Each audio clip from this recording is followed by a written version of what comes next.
দি ordinary 7% glycolic acid টোনারের একটা ভালো alternative হতে পারে 9লেসের 5% গ্লাইকলিক অ্যাসিড সিরাম। অনেকের স্কিনে 7% গ্লাইকলিক অ্যাসিড একটু বেশি বেশি হয়ে যায়। যেমন আমি আমার অনেক পুরনো একটা ভিডিওতে বলেছিলাম যে এটা আমার স্কিনে সবসময় স্যুট করতে চায় না। এটা স্ক্যাল্পের জন্য বেশ ভালো লেগেছে, তো ফেসের জন্য আমি এটা খুঁজছিলাম। সেই খোঁজাখুঁজি তো অনেকদিন ধরেই করছিলাম। তো এর মধ্যে আমি 9লেসের গ্লাইকলিক অ্যাসিড এই সিরামটা পাই। তার আগে একটু ছোট্ট করে বলি গ্লাইকলিক অ্যাসিড আসলে করেটা কি।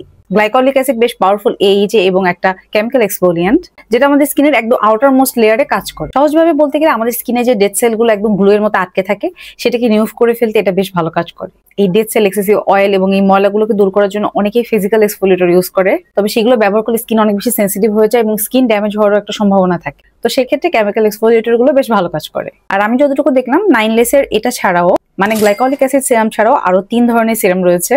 তবে এগুলোর মধ্যে আমি 5% গ্লাইকলিক অ্যাসিড সিরামটা চুজ করেছিলাম এবং পার্সোনালি এই সিরামটা আমার বেশ ভালো লেগেছে।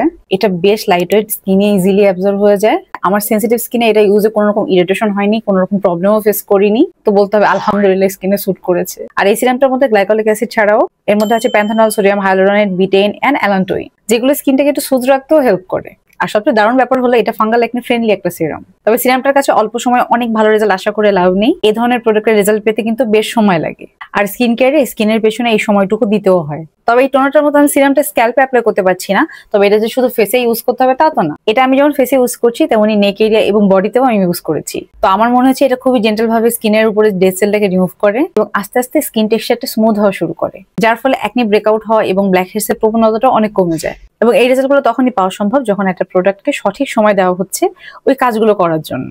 এবং কেমিক্যাল এক্সফোলিয়েটর সবসময় রাতে ইউজ করতে হয় এবং এটা আমি সপ্তাহে 2বার করে ইউজ করি। এখানে আমি আরেকটা কথা যোগ করতে চাই, যদি আপনি অলরেডি খুবই স্ট্রং কোনো এক্সফোলিয়েটর ইউজ করে থাকেন এবং সেই স্ট্রং প্রোডাক্টটা আপনার জন্য ভালো কাজ করছে, সেক্ষেত্রে অ্যাকচুয়ালি এটা ইউজ করার দরকার নেই, কারণ আপনি অলরেডি একটা স্ট্রং প্রোডাক্ট থেকে ভালো রেজাল্ট পাচ্ছেন। তবে অনেকে স্কিনে স্ট্রং এক্সফোলিয়েটরস গুলো স্যুট করে না, একটু মাইল্ড এবং জেন্টাল এক্সফোলিয়েটরস করছেন, সেক্ষেত্রে এটা ট্রাই করে দেখতে পারেন। এছাড়াও এরকম আরো 3টা সিরাম রয়েছে, সেগুলো থেকেও চাইলে দেখতে পারেন। তবে যেটাই কিনতে চান না কেন নিজের স্কিন বুঝে, নিজের প্রয়োজন বুঝে রিসার্চ করে তারপরে কিনবেন। এবং এই প্রোডাক্টটা টেস্টিং এন্ড রিভিউর জন্য আমাকে পাঠানো হয়েছিল গ্লো হেভেন বিডি থেকে, আমি পেজ কমেন্টে মেনশন করে দিব।